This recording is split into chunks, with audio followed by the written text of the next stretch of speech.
on se retrouve pour un nouveau tuto. Ce sera pour apprendre à faire du papier marbré selon une astuce que j'ai lue sur Pinterest.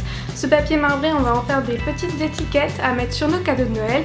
Donc voilà le résultat final. Si tu veux voir comment j'ai fait ça, n'hésite pas à regarder en entier. Pour réaliser ce DIY, tu auras besoin d'une grande feuille de papier, d'un grand récipient, de mousse à raser et de colorants alimentaires ainsi que d'une spatule. Et pour te simplifier la vie, il va te falloir une grande équerre, un rouleau de sopalin et une paire de ciseaux. On commence par couper le papier de manière à ce que la taille finale rentre en fait dans ton récipient. Donc ça dépend tout à fait du récipient que tu as pris. Moi je suis passée d'un format A3 à un format A6 pour que ça passe. Ensuite, au niveau des colorants alimentaires, j'ai choisi des couleurs de Noël, donc je voulais faire rouge et vert.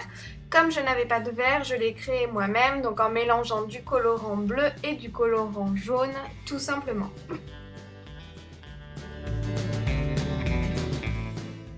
La marche à suivre est très facile, tu prends ton récipient, tu le remplis de mousse à raser.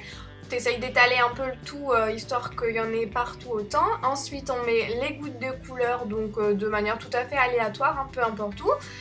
Ensuite tu vas prendre la spatule et tu vas mélanger les gouttes à la crème. Donc faut pas trop mélanger non plus histoire d'avoir quand même un bel effet marbré.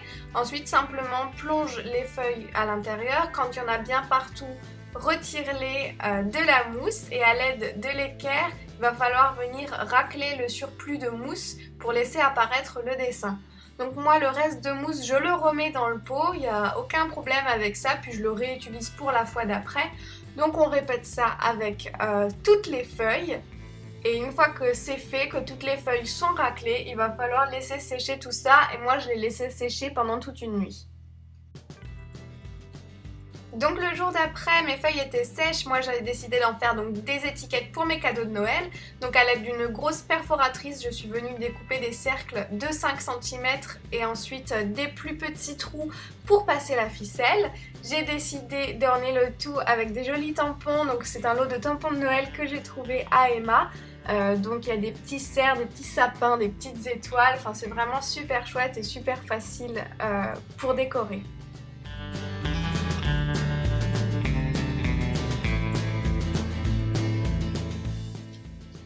Au verso des étiquettes et toujours avec les tampons de chez Emma, j'ai décidé d'écrire les noms des personnes à qui j'offrais ces cadeaux. Donc là c'est pour Mike, mon petit frère. Je suis sûre qu'il va adorer le papier cadeau que j'ai choisi. Une fois que l'encre sur les étiquettes est bien sèche, il te suffit de les passer sur les flots des paquets. Je trouve que ça ajoute une jolie touche de couleur. Si tu refais ce tuto, n'hésite pas à me montrer le rendu et moi je te dis à samedi prochain pour une nouvelle vidéo.